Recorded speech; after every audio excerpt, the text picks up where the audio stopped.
안녕하세요, 노바코입니다. 오늘은 구성 호가다 퀘스트 중 꽤 괜찮은 효율을 가진 라기아 크루스 퀘스트를 가져왔습니다. 보석을 주는 구성 퀘스트에는 보상과 피통 차이가 존재합니다. 이미지에 빨간 테두리로 묶어놓은 퀘스트는 보석을 2배로 줍니다. 이런 식으로 말이죠. 그러니 단순히 생각하면 보상을 2배로 주는 애들 중 가장 피통이 적은 라기아 크루스가 제일 효율이 좋아 보입니다. 하지만 헌터들이 기피하는 이유가 있죠.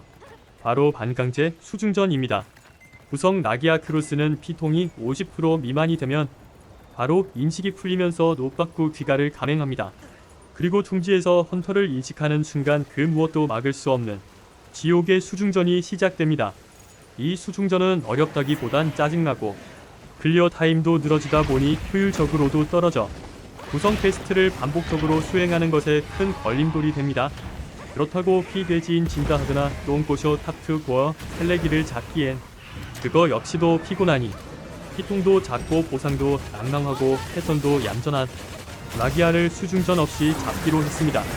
운영상에서는 둥지는커녕 내비동조차도 못하게 막았으며 혹시 둥지까지 갔을 경우 수중전을 안 할 수 있는 방법도 영상 발미에 첨부하겠습니다.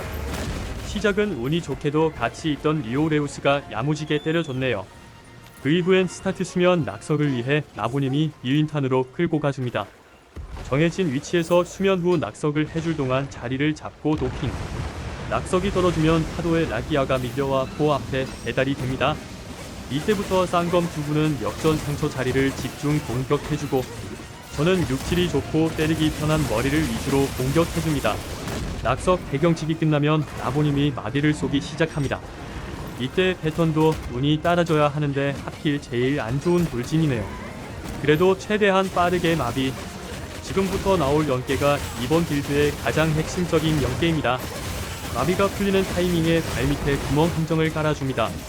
딜러들이 신나게 프리딜 넣을 동안 나부님은 라기아의 머리 앞쪽에 마비덫을 설치합니다. 라기아는 구멍 함정에서 나올 때 앞으로 미끄러지듯 나옵니다. 이것을 이용해 마비 구멍 함정 마비덫까지 쭉 프리딜을 이어가는 거죠. 구성 몬스터들의 상태 이상 내성치가 엄청 높아져서 이 연계는 총 2번 사용할 겁니다. 쌍검 분들이 열심히 일해준 덕분에 나온 역전 상처 파괴 대경직. 이 역전 상처 파괴 대경직도 순발을 잘 맞추면 2-3번까지 볼 수 있어요. 이렇게 첫 번째 마비와 덫 연계가 끝나면 다음은 섬광의 시간입니다. 섬광은 발을 완전 묶어둘 수는 없지만 큰 패턴 직전에 끊어줄 수 있고 딜러들이 사각에서 조금 더 안전하게 딜을 넣을 수 있게 해줍니다. 그럼에도 방금 한 대 맞은 건 역습을 띄우기 위함입니다. 구라입니다. 철산포 범인 어플 좀. 다 섬광 걸고 열심히 패다 보니 두 번째 마비가 왔습니다. 아까 사용했던 함정 연계 그대로 진행해줍니다.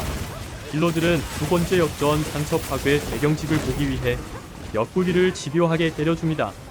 계산상 이 마비덫이 끝날 때쯤 역전 상처가 보여야 합니다. 보여야 한다고요. 제발. 정확하죠? 이제 피통이 절반 이하로 떨어진 라기아는 엄청난 딜소 분능에 빠집니다. 여기부터는 유인탄의 시간입니다. 라기아가 너네랑 안 놀고 집 가고 싶다고 인식을 풀 때마다 유인탄으로 시비를 걸어주면 됩니다. 열심히 만든 수중전을 꼭꼭 유저들에게 보여주라는 호쿠다의 명령을 받은 라기아는 그 사명을 위해 패턴도 안 씁니다. 그저 묵묵히 자신의 둥지로 발길을 옮길 뿐입니다. 하지만 우리는 얘네 집에 놀러가기 싫습니다. 가면 지만 신나거든요. 계속되는 라기아와 유인탄의 밀당. 어떻게든 집에 가려는 자와 죽어도 안 보내려는 자들의 숨막히는 눈치 싸움이 이어집니다. 유인탄까지 다 쓰고 나면 마지막 일격이 남습니다. 바로 수면 참이죠. 내폭도 야무지게 깔아주고 이때를 위해 요격포 한 발을 아껴뒀습니다. 마지막 덫 연계를 위해 앞쪽에 마비덫도 설치해줍니다.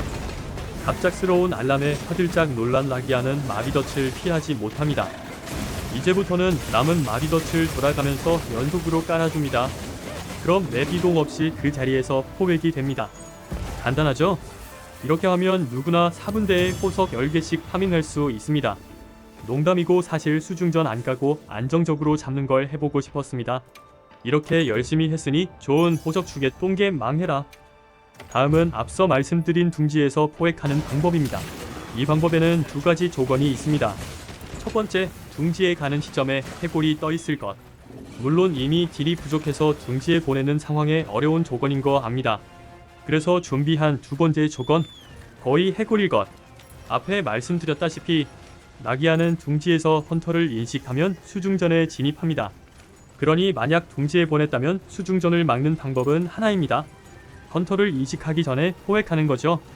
그러기 위해선 은신복장을 입고 둥지에 진입 후 덫을 깔고 포획을 해야 합니다. 만약 아직 해골이 아니라면 앞에서 배운 덫 연계로 최대한 잡아두면서 해골이 뜰 때까지 패서 포획해야 합니다. 물론 나기아가 도착하기 전 미리 둥지에 가서 덫을 깔아 넣어도 됩니다. 하지만 덫 판정 버그 및 잡다한 변수들이 있으니 최대한 안전하고 확실한 방법이 좋겠죠? 그럼 다들 즐거운 수렵 되십시오. 시청해주셔서 감사합니다.